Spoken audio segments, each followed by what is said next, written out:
honor Vets for Peace, and he's a military man, he's an officer, that kind of thing. Well, anyway, so I wrote up one that was really radical and said, let's stop war in Spokane, and then Rusty wrote one that says, let's honor peace in Spokane. Well, he wouldn't sign that, right? So we have a councilwoman here who is a rising star in all of our minds and hearts, and we want to hear from her now. And she actually manipulated the entire city council to get us what is called a salutation. We'll take salutation! I'd like to introduce you to Kate First, our rising star.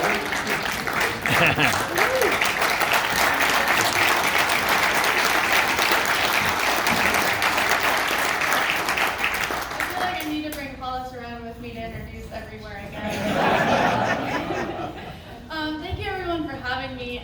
First and foremost, just absolutely honored to be in this lineup of speakers.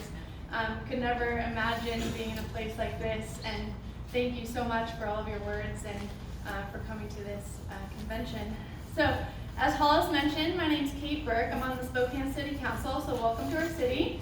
And I serve Northeast Spokane, which it happens to be the lowest income neighborhoods and highest diversity, so we tend to be naturally the lost and forgotten about.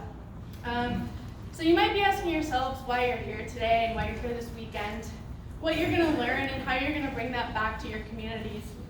Well, I'm here to tell you that there's a lot of work to do at each level of government.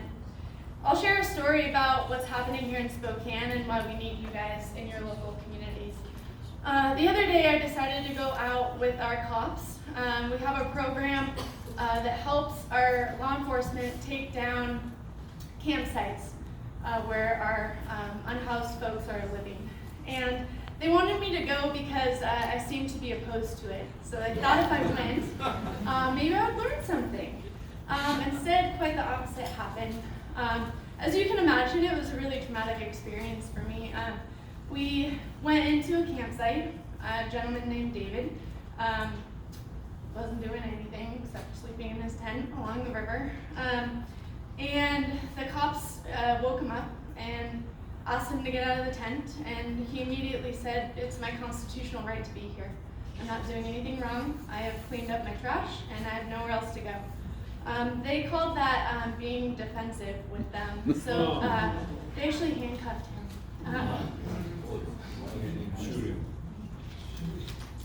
And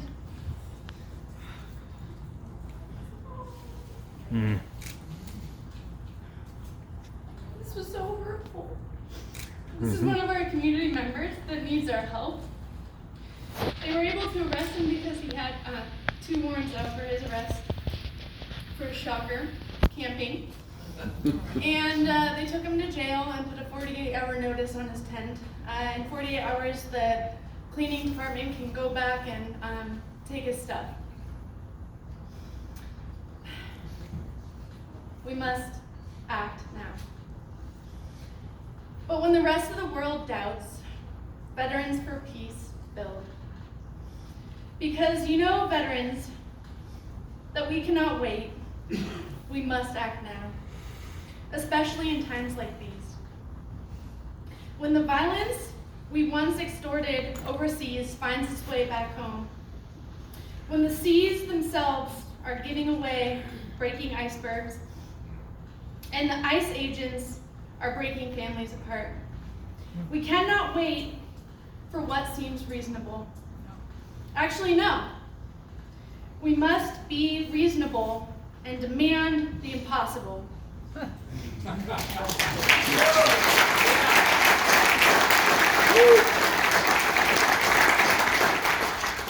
that's why we need you, Veterans for Peace. We need groups that demand government stop the foreign invasion and adventurism, that demands justice for victims of war and works to build a just society. Because without justice, there cannot be peace.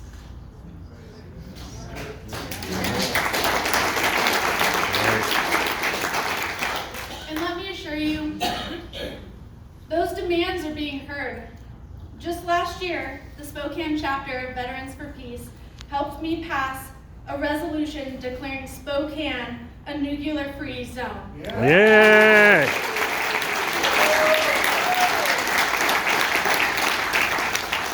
And now we're currently working on codifying that resolution into a law. This work could have not happened without that effort. But we cannot rest in our laurels. From the city councils to the Senate, we must, in the words of our Paulistans here, we must work for peace, spend for peace, and diminish anything that silences peace. We must perpetrate peace, communicate peace, meditate for peace, move peace, and imagine peace for the souls of the future. Thank you. Amen. Yeah. Kate for mayor.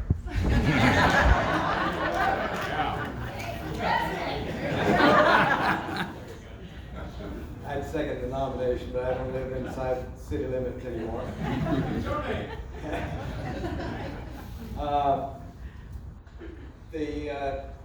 The next speaker is someone who demands a very long introduction from me, but she's not going to get it.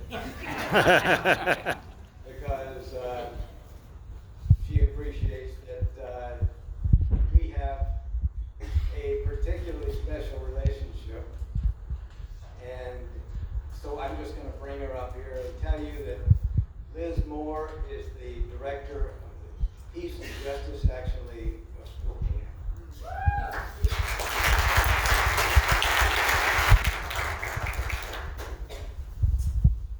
Good morning.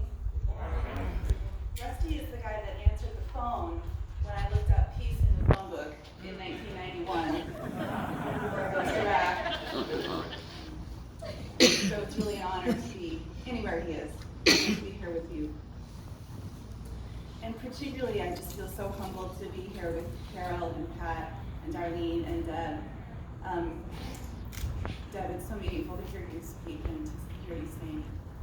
To think of everything that you have done and the bits I've tried to learn from everything, all your organizing. It's really an honor for me to be in one.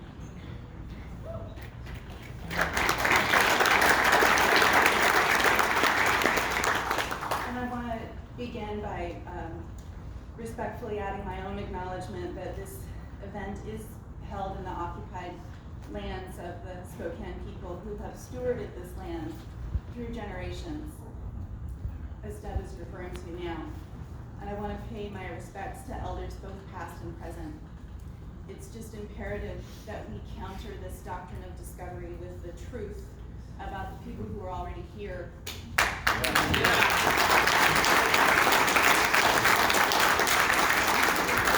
Continue to resist colonization and to sustain their culture, language, and people. So I am the director of the Peace and Justice Action League of Spokane. Phone call on my phone.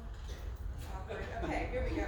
So in our Peace and Justice Action League community, we are united by our deeply held conviction and knowledge that everyday people can accomplish extraordinary things together.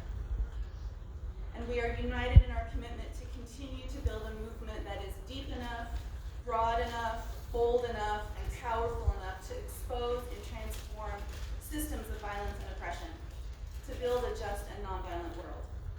This year, the Peace and Justice Action League Spokane is celebrating 44 years of independent, bold, community-based organizing right here, right next to Fairchild, right in this occupied territory. Here we are organizing. And we are organizing for peace, for economic justice, for human rights, and we deeply value and love the creative and courageous members of the Spokane chapter of Veterans for Peace.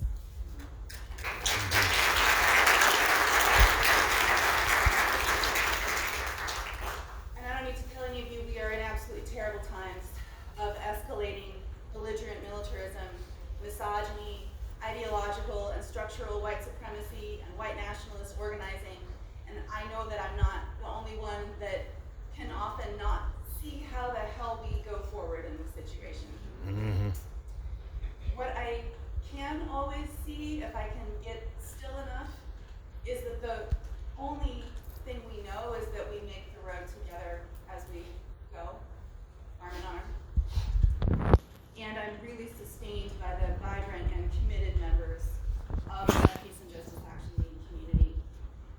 particularly thinking of a member whose funeral I attended this year, Lou Brown, who was a professor of social work, who often asked her students, what qualities are we being called to develop today? It's a generative question. There's always some really hard answer that comes from it.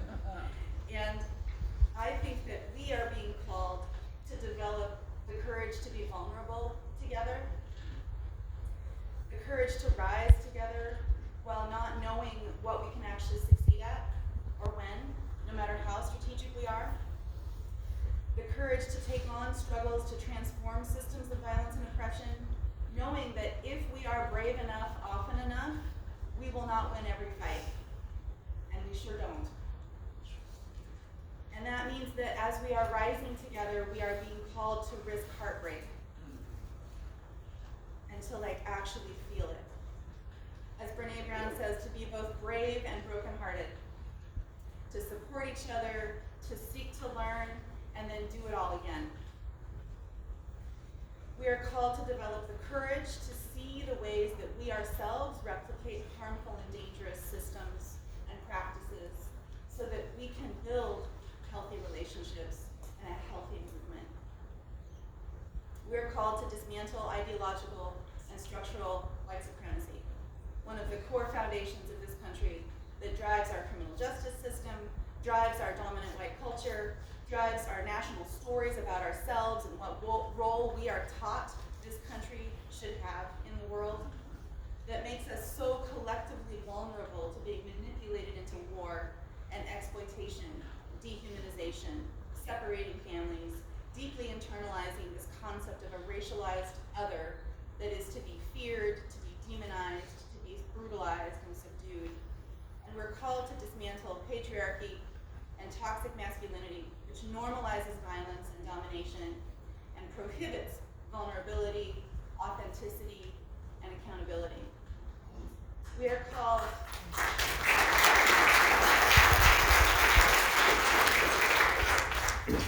to develop historical consciousness so that we can understand how we got here and how to create new paths as we walk together.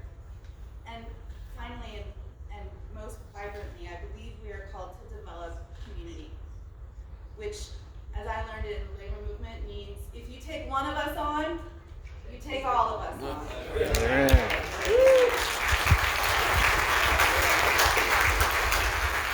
Proactive solidarity, showing up and asking what we can do. So in this time of escalated white nationalist ideology and white supremacist policy, warmongering, misogyny, and profit-driven exploitation of people and planet, I see that we all here together, and the millions who are not in this room, we will create this path as we walk together. We will be arm in arm and shoulder to shoulder and hand in hand, and we'll follow appropriately when needed.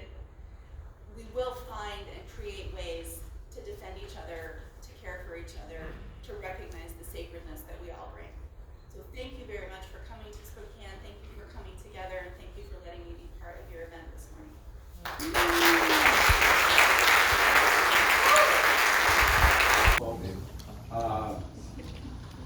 I just wanted to cut that part. Oh, okay. Garrett?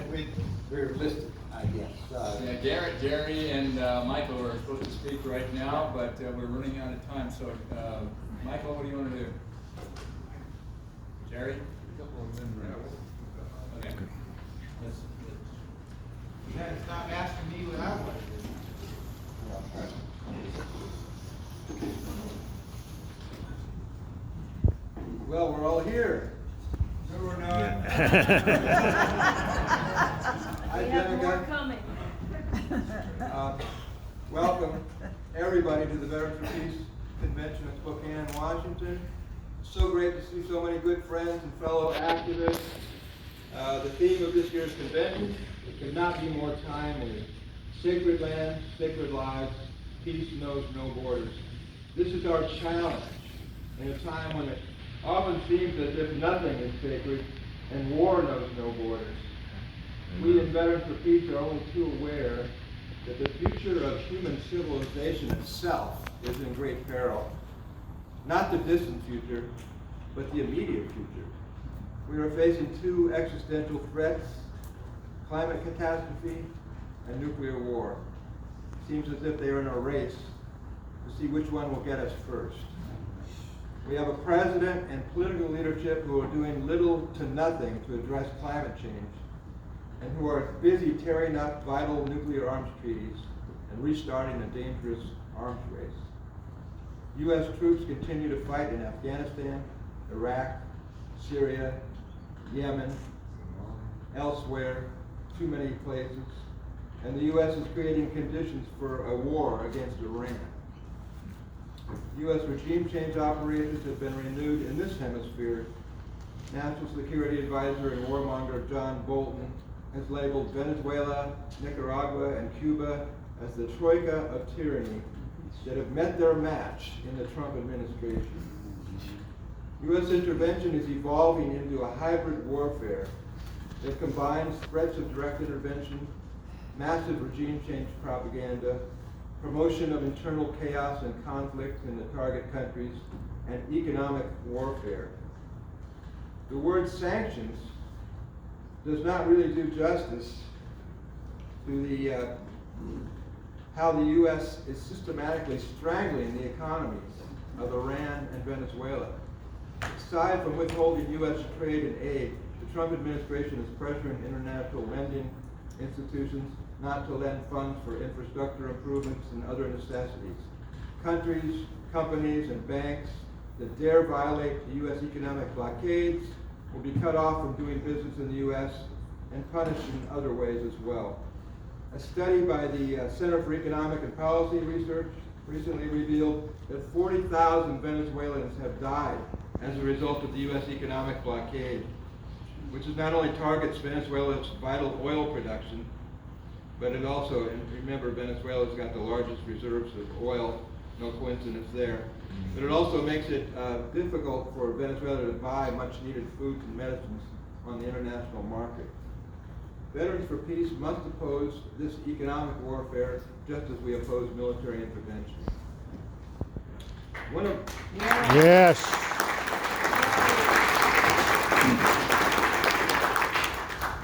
One of our members is setting a very good example in that regard by doing all she can to bring attention to the policy of U.S. economic warfare and the devastation it visits upon children in the targeted countries. A World War II veteran, possibly our oldest member at 94 and a half years of age. She has been fasting for several months now to bring attention to the travesty of these so-called sanctions. Let us all show our appreciation for Sally Alice Thompson. Yay! Sally!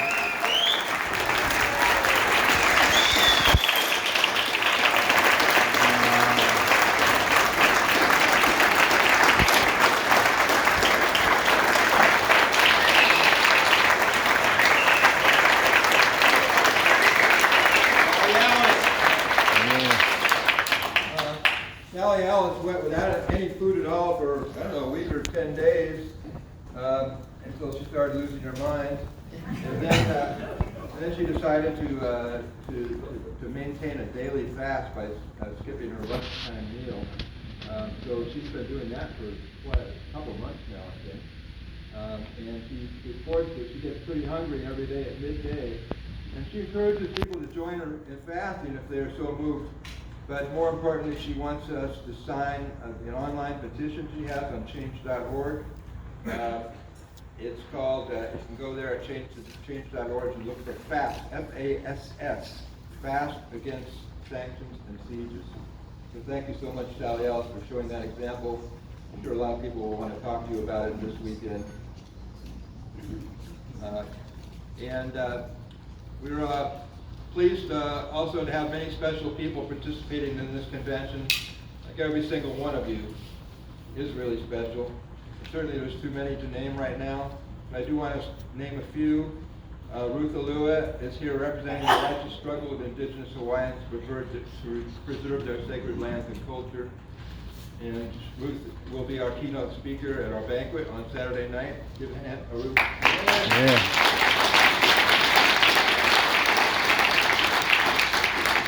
Dr. Asal Rod is here representing the National Iranian American Council. She'll be speaking this afternoon on our panel on opposing U.S. intervention around the globe. Give a hand to Dr. Abdal.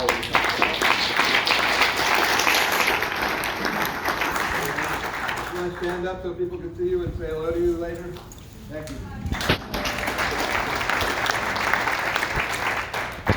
Along on that panel will be Camilo Mejia, Ann Wright, and Ketfa Freeman of the Black Alliance for Peace.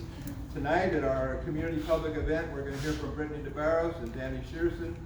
That's going to be at the United Church of Christ, followed by reggae music from the Planetary Refugees. So Veterans for Peace is increasingly becoming an international organization, and we are happy to have representatives here from Japan Veterans for Peace, from Okinawa Veterans for Peace, from Vietnam Veterans for Peace, from our Deported Veterans chapter in Tijuana, Mexico. Let's give them all a hand. Yeah.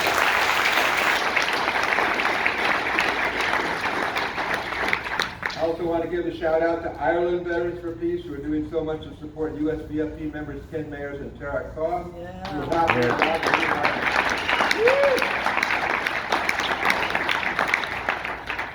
As you may know, that Ken and Tarek protested at Shannon Airport in Ireland. It's a civilian airport, a neutral island that has been used and abused by the U.S. military and CIA for years now as a fueling stop on ways to wars in Afghanistan, the Middle East, and Africa.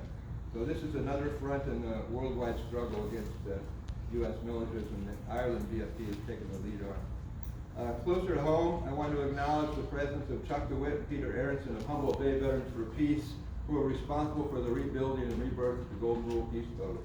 Yay.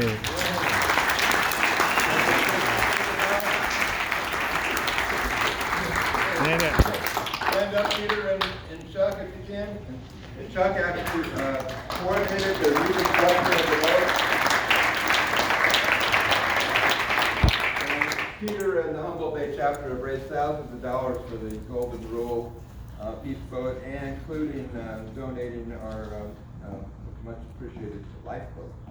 And then, while I'm at it, I should give a shout out to my partner Helen Jacquard, who's the coordinator, project coordinator for the Golden Rule, and never gave up on that little boat until it finally made its way across the Pacific Ocean recently. 20-day voyage from San Diego to Hilo, Hawaii. Yay. That's the first leg of a Pacific voyage to challenge nuclear madness and militarism. A shout out to Ann Wright, who's been a huge support in Hawaii.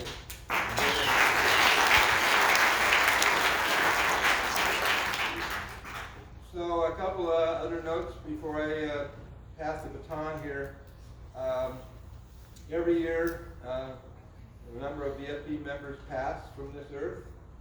Some years we're rating 30, 40 names. I don't know how many it'll be this year. We'd like to honor our past members with a presente at the banquet on Saturday evening. So if you know a member who's passed this year, and I know several who were good friends, please give their name to Barry Reish at the Minneapolis St. Paul VFP Chapter 27 table in the hallway. And Barry, are you here? So that's Barry. So we don't want to forget anybody. So that's important. I was told there's one place in the convention booklet that could fool people.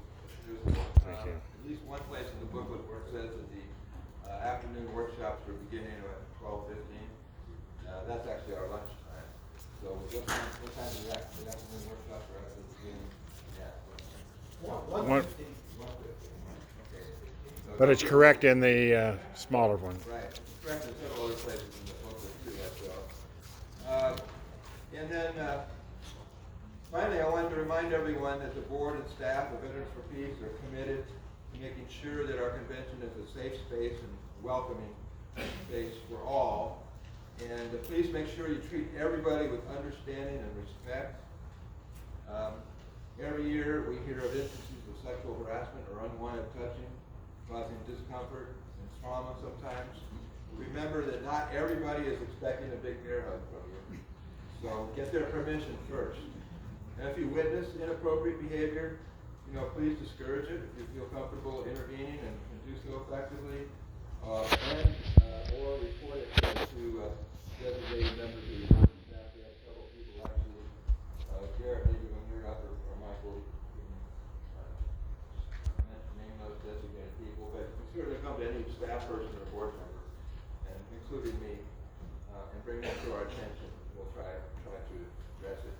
Like I say, we are committed to, 99% of us behave very well every year, but nonetheless, instances do happen, so it's important for us to continue to be proactive and address them, and we will. With that in mind, I'm sure you'll all be on your best behavior and enjoy one another's company as we recommit ourselves to struggling for peace at home and peace abroad. Have a great day. Thank you. I had some stuff written down to say. I don't think I'm going to be able to say it all because we got to go. But there's some things that I do want to say because this is the last time. Actually, I'm not your executive director anymore. This Garrett is. But I guess it's in some ways the last time I'll be addressing you in front of that person.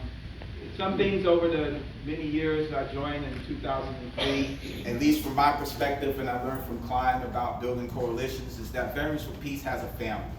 And I say that as a family is that we have military families speak out. We're kind of like an umbrella organization for military families speak out about FACE, Iraq Veterans Against the War, and VVAW. And when I say that, I mean all the different iterations of VVAW that there are. Our friends and our family and the associate members who've always been an important part of Veterans for Peace. And that's what makes our conventions an awesome place every year, that all these people come together every year to share with each other, to laugh with each other, to learn, and to cry together, and scheme together, and figure out how we're going to work for peace and justice. And that's a tremendous thing. I want to give our associate members a really huge round of applause from our veterans, because without you, we wouldn't be able to function as the organization that we are. Many of our chapters just would totally be dysfunctional without our associate members. I wasn't saying that to be funny. That's what it is. Also, I do curse, so I'll just say it. Sometimes we're assholes as veterans, and and you all put up with us. So I appreciate it. We all need to appreciate that. I'm not sure what the I'm real serious. I also want to thank all of you for letting me have the honor to be the executive director. I didn't have to be picked to do that, and I didn't have to be picked a second time. So if you see something in me that you want to at least have me around for whatever reason, I try real hard. I do try to be intentional about the things that I do. I try to discipline myself and try to be a role model. I do that because it was put in me by my mother, but also because if I'm going to work for peace, then that's what I have to do, right? So I do expect that from you all as well, but I appreciate that you see something in me. I was going to go and name all the different presidents and stuff that I've served under or with, so I appreciate all of you, but I'm not going to do that because that takes up time, but I will speak briefly about the staff members, Shelley Rocket, Casey Stein. Yay, Shelley.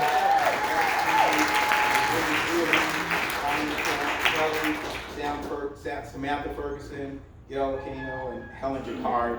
I just want to thank them because I would not be able to do what I do or what I did without them. And again, the organization wouldn't do what it did without that backbone. So really Amen.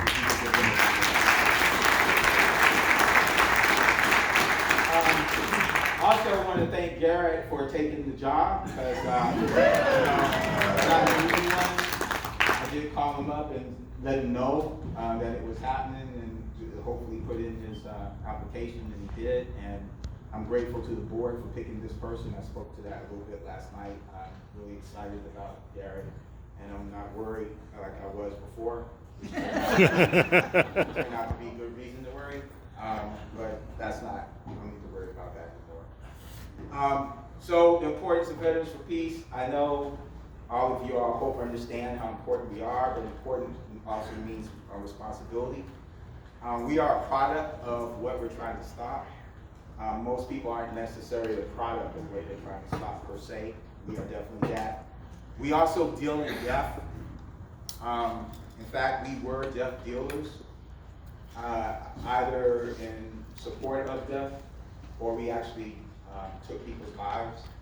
As an active duty person, I was an officer in the Army Field Artillery. I was told I was an overseer of destruction of material and personnel. It's a nice way of saying, you know, you kill people. And that's what we were taught how to do. And all of us, no matter what you did, you act in support of that. Now, of course, we are trying to stop that killing, stop this unnecessary death, and protect lives. That's like the opposite of what we were charged to do then. So we have a special charge now because we were the death dealers, and society has bestowed us a high status as heroes. Everyone has some kind of status, right? We have a high status. They tell us that we're heroes. So with high status comes privilege, and we must use that privilege. And I say white people, you need to use your privilege as white people, and men, to be clear here, because I know I'm black, and I'm calling out white people, or calling you men. That's what I'm really doing. I'm saying to us men, we have to use our status too, right? To tell, and as veterans, our status and privilege, to be truth tellers and tell truths where we are not expected to tell it, and in places it is not expected for it to be told. Yeah. That is what we have a charge to do. This is why I believe that, I also want to say, because we have this status, that our truth is powerful and it's dangerous. It's dangerous to the system. We actually have the ability to make a big difference in a substantial way, and a little bit more than most peace anti-war organizations do. So that means that we have a huge responsibility. This is why I believe Veterans for Peace is one of the most important organizations in the world. And as we join together as veterans, because we're trying to build an international organization around the world, we have the potential to be one of the most powerful disruptors of injustice and war on the globe.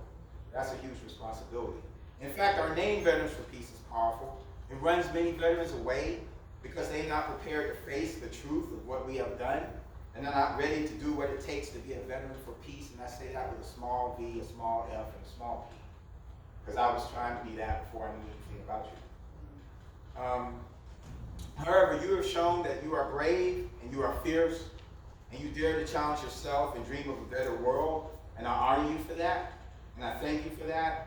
And I'll always be one of you, and I'm actually proud to be one of you, even though I'm not really into the pride thing, you know? Pride is dangerous. Okay? But I have to say I'm proud to be one of you, so thank you. However, I must challenge you to be braver and to do more. We must embrace the greater challenge of being pro-peace and not only anti-war. We're really good at being anti-war, but we're not so good at being pro-peace, and we really need to work on that. And that's why the F in Veterans for Peace is a capital F, and I know around here you see it, a small F. It doesn't look right to me.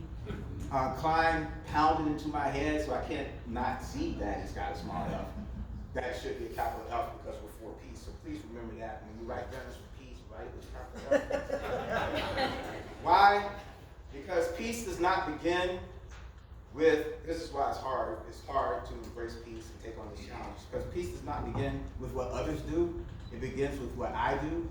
It begins with what you do individually. It's easy to be anti-war in many ways because we can take our anger and us being mad and call for other people to do something. But it's hard to be pro-peace because it takes self-reflection, it takes intentionality, and it's a challenge to yourself to do better and be better.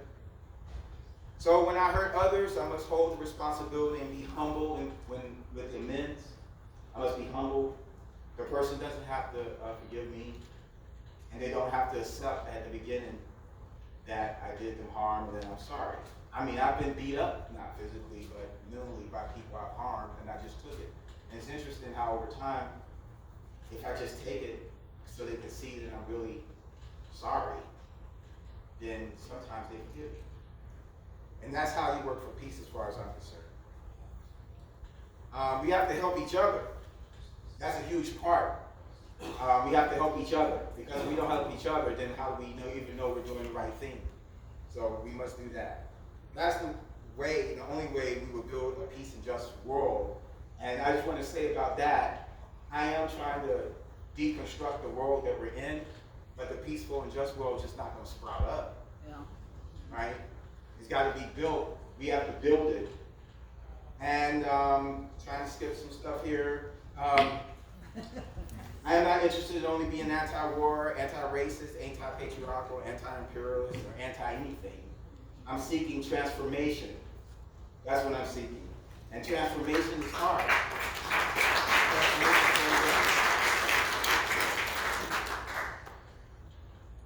I'm sorry, I just got to tell you this little story a little bit. I apologize. I work for an organization called the National Conference for Community and Justice, which once was the National Conference of Christians and Jews. And what we would do, we'd bring people together from various backgrounds, various colors, etc. And we would talk about how all of us carry baggage. All of us, most all of us, oppress somebody in some way. And it's hard to get together and talk about that. But I talked about it with young people. It's interesting. Young people are very much more open than us older people when it comes to truth. In fact, they're many times seeking that truth. As part of that, we also learn how to call each other out or call each other in. By that, help each other be better. So if I would say something, and I'm working with young people, so they would do this to me as well. If I say something that hurt them or they thought was sexist or racist, they would let me know.